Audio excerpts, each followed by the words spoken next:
राधाष्टमी व्रत कथा।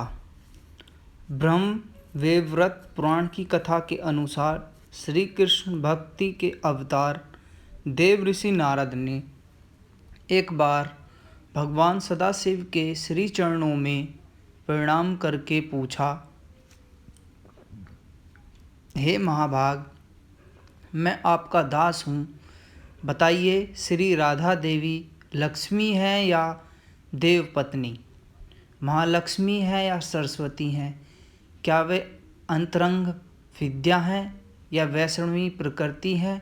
कहिए, वे वेद कन्या हैं, देव कन्या हैं अथवा मुनि कन्या हैं? नारद जी की बात सुनकर सदाशिव बोले, हे मुनिवर, एक मुंह से मैं अधिक क्या कहूँ। मैं तो श्री राधा के रूप, लावण्य और गुण आदि का वर्णन करने में अपने को असमर्थ पाता हूँ।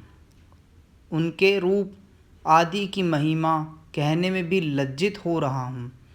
तीनों लोकों को कोई भी ऐसी समर्थ नहीं है जो उनके रूपादि का वर्णन करके पार पा सके। उनकी रूप माधुरी जगत को मोहने वाले श्री कृष्ण को भी मोहित करने वाली है। यदि अनंत मुख से चाहूँ तो भी उनका वर्णन करने की क्षमता नहीं है। नारद जी बोले, हे प्रभो, श्री राधिका जी के नाम जन्म का महात्म्य सब प्रकार से श्रेष्ठ है।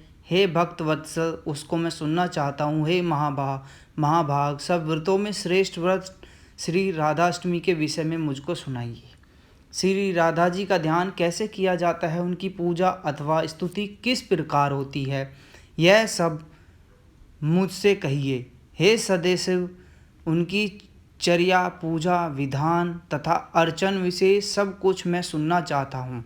आप बतलाने की कृपा करें। शिवजी बोले, वृषभानुपुरी के राजा वृषभानु महान उदार थे।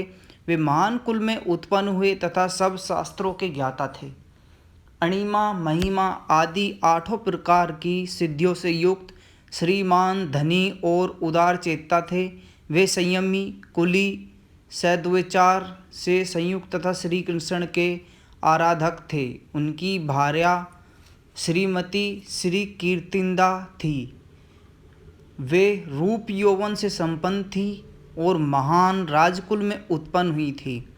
महालक्ष्मी के समान भव्य रूप वाली और परम सुंदरी थी। वे सर्व विद्याओं और गुणों से युक्त कृष्ण स्वरूपा तथा महापतिव्रता थीं। उनके ही गर्भ में सुभद्रा भाद्रपद की शुक्लाष्टमी को मध्यम काल में श्री वृंदावनेश्वरी श्री राधिका जी प्रकट हुई। हे महाभाग, अब मुझसे श्री राधा जन्म महोत्सव में जो भजन, पूजन, अनुष्ठान आदि कर्तव्य हैं उन्हें सुनिए। सदा श्री राधा जन्माष्टमी के दिन व्रत रखकर उनकी पूजा करनी चाहिए।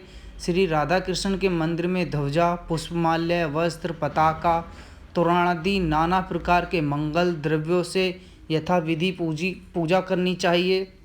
स्तुति पूर्वक सुवासित गंध, पुष्प, धूपादि से सुगंधित करके उस मंदिर के बीच में 5 रंग के चूर्ण से मंडप बनाकर उसके भीतर षोडश दल के आकार का कमल यंत्र बनाएं। उस कमल के मध्य में दिव्यासन पर श्री राधा कृष्ण की यंगल मूर्ति पश्चिमाभिमुख स्थापित करके ध्यान पाद आराध्य से कर्म पूर्वक भली भांति उपासना करके भक्तों के साथ अपनी शक्ति के अनुसार पूजा की सामग्री लेकर भक्ति पूर्वक सदा संयतचित होकर उनकी पूजा करें।